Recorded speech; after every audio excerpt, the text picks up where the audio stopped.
Eczema के लिए उपवास करना, क्या यह मदद करता है और क्या यह लंबे समय तक टिकाऊ है? यही सवाल है जिस पर मैं आज चर्चा करूंगा। हम अलग अलग उपवास विधियों जैसे वाटर फास्ट, इंटरमिटेंट फास्टिंग और एक समय का भोजन 1 मील अ डे के तरीकों पर चर्चा करेंगे। साथ ही कीटोसिस तक पहुंचने के फायदे और नुकसान भी जानेंगे।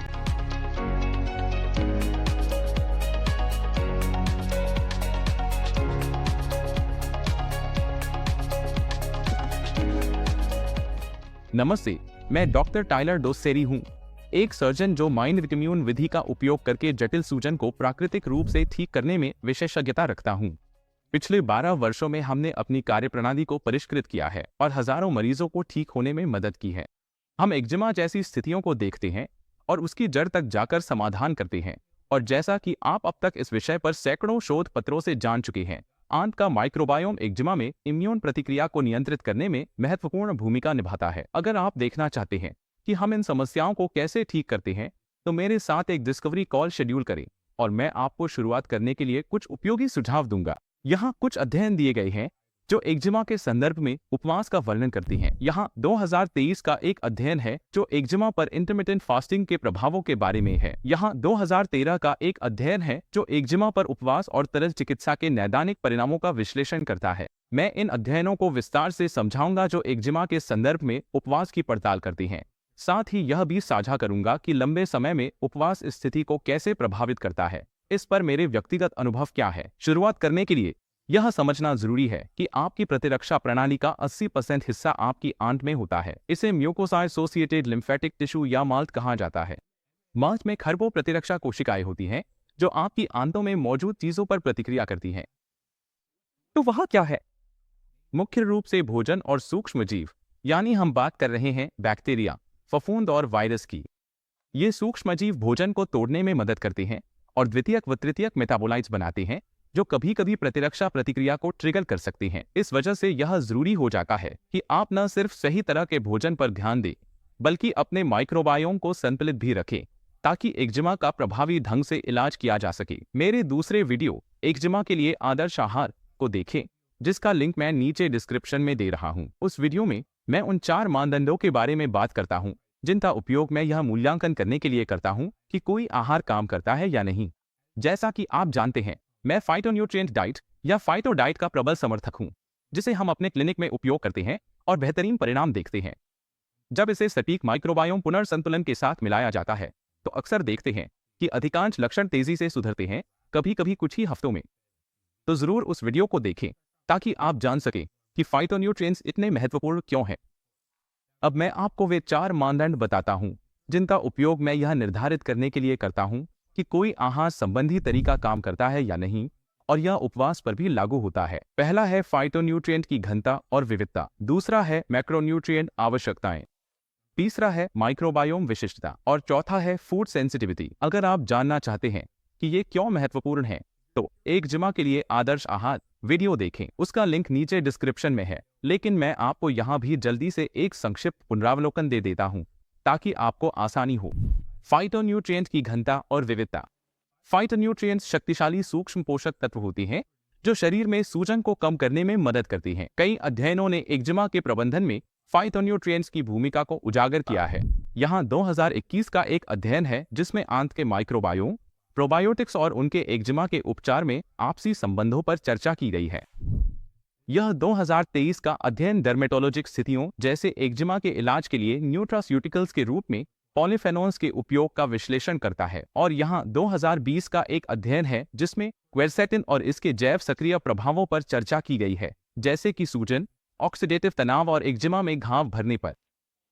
फाइटोन्यूट्रिएंट्स वे आणविक यौगिक हैं जो मुख्य रूप से पौधों और कवक में पाए जाते हैं और मानव स्वास्थ्य पर गहरा सकारात्मक प्रभाव डालते हैं। इनमें सुपरफूड्स, सूक्ष्म पोषक तत्व और एंटीऑक्सीडेंट्स शामिल हैं। अनुसंधान लगातार दिखाता है कि अपने आहार में पॉलीफेनोल्स को शामिल करने से एक्जिमा के लक्षणों को कम करने में मदद मिल सकती है। फाइटोन्यूट्रिएंट्स को कई समूहों में वर्गीकृत किया जा सकता है: terpene, phenol, chlorophyll, thiocyanates, phytoenzymes, phyto oils, prebiotics और एल्कलॉइड्स। हालांकि चुकंदर से मिलने वाले बेटालिन्स और मशरूम से मिलने वाले हेरिसिनोन जैसे छोटे समूह भी हैं, लेकिन इन 8 श्रेणियों पर ध्यान केंद्रित करने से आपकी अधिकांश फाइटोन्यूट्रिएंट आवश्यकताएं पूरी हो जाएंगी। इन पोषक तत्वों की कमी आपके मस्तिष्कांत प्रतिरक्षा तंत्र के महत्वपूर्ण संबंध को बाधित कर सकती है, जिससे एक्जिमा जैसी सूजन संबंधी स्थितियों को नियंत्रित करना और भी कठिन हो जाता है। लक्ष्य यह होना चाहिए कि आप रोजमर्रा के भोजन से फाइटोन्यूट्रिएंट्स का सेवन अधिकतम और अनुकूलित करें, और अधिकतम और अनुकूलित करने से मेरा मतलब है कि अपने आहार में फाइटोन्यूट्रिएंट्स की विविधता और सांद्रता दोनों को बढ़ाना, जो स्वास्थ्य बनाए रखने के लिए आवश्यक है। फाइटोन्यूट्रिएंट्स की कमी वाला आहार एक्जिमा जैसी सूजन संबंधी स्थितियों से उबरना बहुत कठिन बना देता है। जब उपवास की बात आती है तो हम स्वाभाविक रूप से कम फाइटोकेमिकल्स का सेवन करते हैं या कभी कभी बिल्कुल भी नहीं करते। आप अस्थायी रूप से खुद को बेहतर महसूस कर सकते हैं क्योंकि आपका पाचन तंत्र खाली है, क्योंकि पचाने के लिए कम भोजन है, और फाइटोन्यूट्रिएंट्स की कमी का मतलब है कि आपकी प्रतिरक्षा प्रणाली सही तरीके से नियंत्रित नहीं हो रही है। इसका परिणाम यह हो सकता है कि जैसे ही आप उपवास बंद करते हैं, आपके एक्जिमा के लक्षण फिर से लौट आएं। मेरा एक सुझाव है कि अगर आप कई दिनों के लिए वाटर फास्ट करने की सोच रहे हैं या 6 या 8 घंटे की विंडो के साथ इंटरमिटेंट फास्टिंग कर रहे हैं, तो उसमें हर्बल चाय को शामिल करें।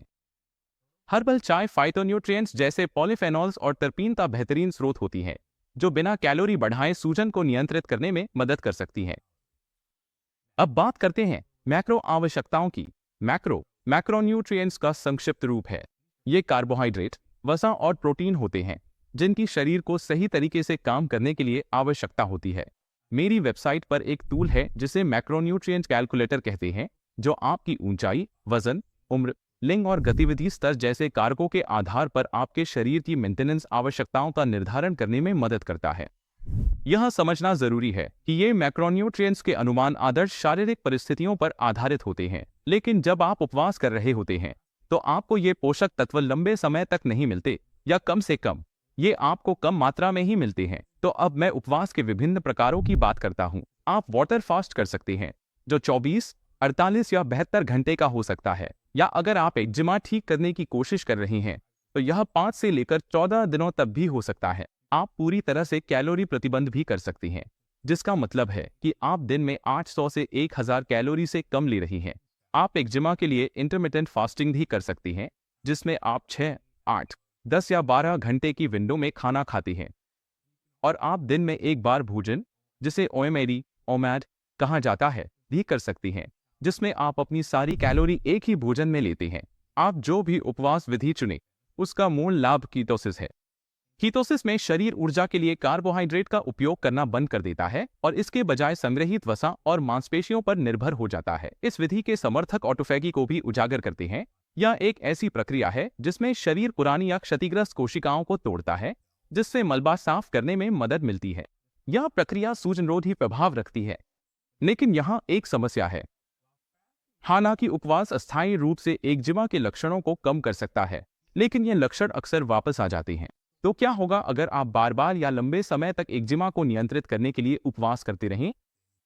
जब लक्षण वापस आते हैं तो खाना खाना और भी चुनौतीपूर्ण हो सकता है। आपको भोजन के बाद पेट फूलना, सुस्ती या कम ऊर्जा महसूस हो सकती है। ये लक्षण आपको पर्याप्त भोजन करने से भी हिचकिचा सकते हैं, जिससे एक ऐसा दुष्चक्र बन जाता है जिसे तोड़ना मुश्किल होता है, खासकर अगर आपका वजन कम है। शरीर द्रव्यमान सूचकांक यानी BMI 18 या उससे कम होना एक्जिमा से पीड़ित लोगों के लिए विशेष रूप से चिंता का विषय हो सकता है, और आप हमारे क्लिनिक की वेबसाइट पर BMI कैलकुलेटर में अपनी लंबाई और वजन डालकर आसानी से अपना BMI निकाल सकती हैं। अगर आपका BMI 18 से कम है और आपको एक्जिमा है तो आप गंभीर खतरे में हैं। मैंने ऐसे मरीजों का इलाज किया है जिनका BMI 13 तक था, जो कि बेहद गंभीर स्थिति है।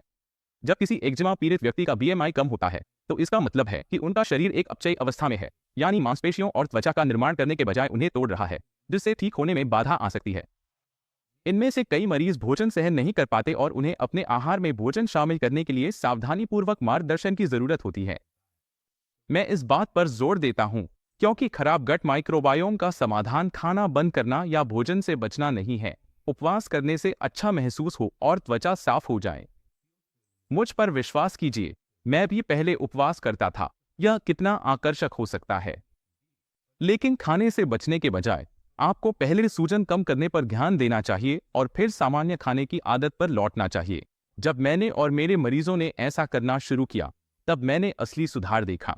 दुर्भाग्यवश बहुत से लोगों ने एक्जिमा के लिए सही डाइट खोजने की उम्मीद छोड़ दी है और वे पूरी तरह से खाना छोड़ सकते हैं। यहाँ एक हालिया अध्ययन है जो दिखाता है कि लंबे समय तक इंटरमिटेंट फास्टिंग करने से वास्तव में हृदय संबंधी मृत्यु का खतरा बढ़ सकता है। इसके अलावा अगर आप लंबे समय तक कैलोरी कम रखते हैं, हम कई दिनों, हफ्तों और महीनों तक इंटरमिटेंट फास्टिंग की बात कर रहे हैं, तो कई समस्याएं हो सकती हैं।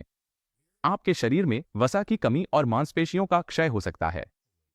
दूसरा, आपको थायराइड की समस्या हो सकती है। आपको कोर्टिसोन और सिंपैथेटिक एंडोक्राइन डिसफंक्शन भी हो सकता है। आपको नींद से जुड़ी परेशानियां हो सकती हैं। आपको प्रोटीन कैलोरी कुपोषण हो सकता है, जिससे घाव भरने और सूजन नियंत्रित करने में बाधा आती है। आपको मकली, रिफ्लक्स, पेट भरा हुआ महसूस होना और भूख में कमी जैसी समस्याएं हो सकती हैं। और अंत में आपको गंभीर रूप से रुक रुक कर थकान महसूस हो सकती है। और मैं इस बात पर जोर इसलिए देता हूं क्योंकि एक खराब गट माइक्रोबायोम का समाधान कभी भी खाना बंद करना या पूरी तरह से भोजन से बचना नहीं होना चाहिए। इसके बजाय ध्यान सबसे पहले सूजन को कम करने पर होना चाहिए और फिर सामान्य खाने की आदतों की ओर लौटना चाहिए। दुर्भाग्यवश एक्जिमा से जूझ रहे कई लोग आदर्श आहार खोजने की कोशिश छोड़ चुके हैं और वे अंत में भोजन से पूरी तरह बचने लगते हैं, जिससे स्थिति और खराब हो जाती है। अगर आप एक्जिमा को नियंत्रित करने के लिए आदर्श मैक्रोन्यूट्रिएंट संतुलन तय करने की कोशिश कर रही हैं, तो आपको वसा, कार्बोहाइड्रेट और प्रोटीन पर ध्यान देना होगा। सूजन को कम करने के लिए मैं सलाह देता हूं कि आपकी दैनिक कैलोरी का लगभग 50% वसा से आए, जबकि कार्बोहाइड्रेट और प्रोटीन प्रत्येक लगभग 25% हो। शुरुआत में आपके आहार में कार्बोहाइड्रेट की मात्रा कम रखने का कारण यह है कि हानिकारक आंत बैक्टीरिया और कैंडिडा को शक्कर बहुत पसंद है और वे कार्बोहाइड्रेट पर पनपते हैं। और अगर आपकी माइक्रोबायोम ठीक से काम नहीं कर रही है, तो उसे शक्कर खिलाने से एक्जिमा और भी खराब हो सकता है। तो मूल रूप से जब शक्कर, कार्बोहाइड्रेट और फाइबर मौजूद होते हैं, तो आपके शरीर में खराब बैक्टीरिया और फंगस बढ़ जाते हैं, जिससे त्वचा में सूजन हो जाती है। ग्लूकोज और फ्रुक्टोज जैसी साधारण शक्करें हानिकारक बैक्टीरिया और फंगस दोनों की वृद्धि को बढ़ावा दे सकती हैं। इसी तरह प्रोसेस्ड आटे में पाए जाने वाले साधारण स्टार्च भी बैक्टीरिया और फंगस की अत्यधिक वृद्धि का कारण बन सकते हैं। यह सुझाव मेरे हजारों मरीजों के साथ काम करने के व्यापक अनुभव से आया है, न कि किसी विशेष वैज्ञानिक अध्ययन से। अगर आपका लक्ष्य वजन कम करना है, तो आपको अपने कुल कार्ब्स और फैट्स का सेवन और भी कम करना पड़ सकता है। साथ ही प्रोटीन बढ़ाना और कुल कैलोरी घटानी होगी। वहीं दूसरी ओर, अगर आप वजन बढ़ाने की कोशिश कर रहे हैं, तो अपने कुल कैलोरी सेवन को बढ़ाना और कार्बोहाइड्रेट व फैट्स के बीच एक संतुलित अनुपात ढूंढना जरूरी है। इन मैक्रोन्यूट्रिएंट्स को ट्रैक करने से आप अपने स्वास्थ्य लक्ष्यों को हासिल कर सकते हैं। इसमें मेहनत लगती है, लेकिन यह इसके लायक है और यह तरीका आपके आहार संतुलन को काफी बेहतर बना सकता है और दीर्घकालिक स्वास्थ्य में योगदान कर सकता है। तो संक्षेप में, मैं जिन मापदंडों का उपयोग करता हूं यह तय करने के लिए कि क्या कोई डाइट एक्जिमा के मरीजों में सूजन को लंबे समय तक उलटने के लिए काम करेगी, वे हैं फाइटोन्यूट्रिएंट पर केंद्रित होना, पोषण संबंधी आवश्यकताओं को पूरा करना, माइक्रोबायोम की विशिष्टता और फूड सेंसिटिविटी से बचना। और जैसा कि मैंने पहले बताया, आप मेरी अन्य वीडियो भी देख सकते हैं या नीचे दिए गए विवरण में अतिरिक्त संसाधनों के लिए देख सकते हैं। मैंने एक बॉडी मास कैलकुलेटर का लिंक शामिल किया है। साथ ही एक गाइड भी है जिसमें एक्जिमा को उलटने में मदद करने के लिए आवश्यक विभिन्न प्रकार के फाइटोन्यूट्रिएंट्स के बारे में बताया गया है। आपको एक मैक्रोन्यूट्रिएंट कैलकुलेटर भी मिलेगा, जिससे आप अपनी रोजाना की कार्ब्स, फैट्स और प्रोटीन की जरूरतें जान सकते हैं। साथ ही एक फाइबर और स्टार्च गाइड भी है जो आपको उन कार्बोहाइड्रेट से बचने में मदद करेगा जो आंत के माइक्रोबायोम की समस्या को बढ़ा सकते हैं। और जैसा कि मैंने बताया, मैं अपने क्लाइंट्स की डाइट इन्हीं सिद्धांतों के आधार पर तैयार करने में मदद करता हूं और आमतौर पर उन्हें काफी अच्छे परिणाम मिलते हैं। उनके लक्षणों की गंभीरता अक्सर बहुत कम समय में काफी हद तक घट जाती है और उनमें से कई लोग अपनी दवाइयां कम या पूरी तरह बंद कर पाते हैं और स्वस्थ जीवन जीते हैं। मैं एक्जिमा के लिए फाइटो डाइट का प्रबल समर्थक हूं और इसे अपने एक्जिमा क्लाइंट्स के साथ नियमित रूप से इस्तेमाल करता हूं। यह डाइट आंत के माइक्रोबायोम की गड़बड़ी को संतुलित करने और एक्जिमा में देखी जाने वाली फाइटोन्यूट्रिएंट की कमी को दूर करने के लिए कारगर है। यह डाइट खाने की संवेदनशीलताओं से भी बचाती है, साथ ही पोषण संबंधी जरूरतों को भी पूरा करती है। तो जो लोग कम खा रहे हैं, उनके लिए आमतौर पर इसका मतलब है कि उन्हें ज्यादा खाना चाहिए।